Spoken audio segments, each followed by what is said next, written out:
Well, how the currency performs, of course, will be seen soon. However, there are some very credible points coming out of this, and prior to the announcement, the conversations that were taking place here were expecting the government to tighten its belt. We've had some detailed explanation of how that's going to happen. I'll get to that in a minute, but I'm joined right now by financial analyst Taha Arwas, and I want to throw it to him. Taha, first of all, we've seen a downward revision of the growth forecast for this year. How realistic do you think this new expectation is from the government? I think the new GDP figures are more realistic, and I think they looked to show to the markets that they're aware of what's going on and that they wanted to come out with the most realistic numbers possible so that there aren't any surprises later on.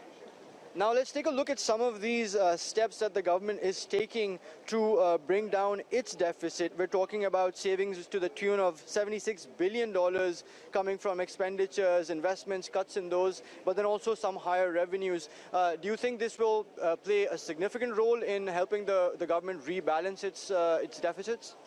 76 billion isn't, it's not nothing, but I think it's more of a gesture to show that they're serious about fiscal discipline. It's not going to save the country, but it's going to be a step in the right direction to show that they're serious about cost cutting and bringing the current account deficit and government deficit down. Now, one of the problems that have been talked about a lot in recent days is banks and their ability to roll over some of the loans that they've taken. He did mention measures for banks as one of the pillars of this plan. We haven't got a lot of details on it yet, but what do you think that might be?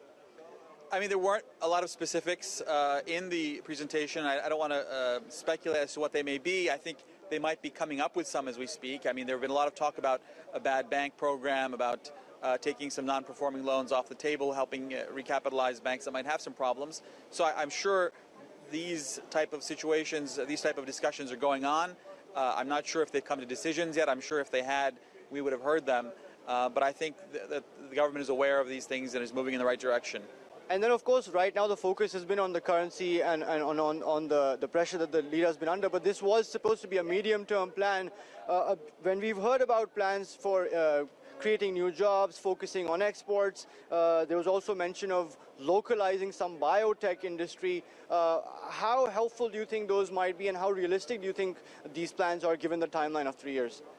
Honestly, I think the presentation was much more realistic than many had expected. I mean, generally, any government's plans are generally very optimistic. You hear the best case scenario, but I mean, their revisioning of GDP down to a realistic figure and an increase in unemployment for the next 2 years were things that they brought up.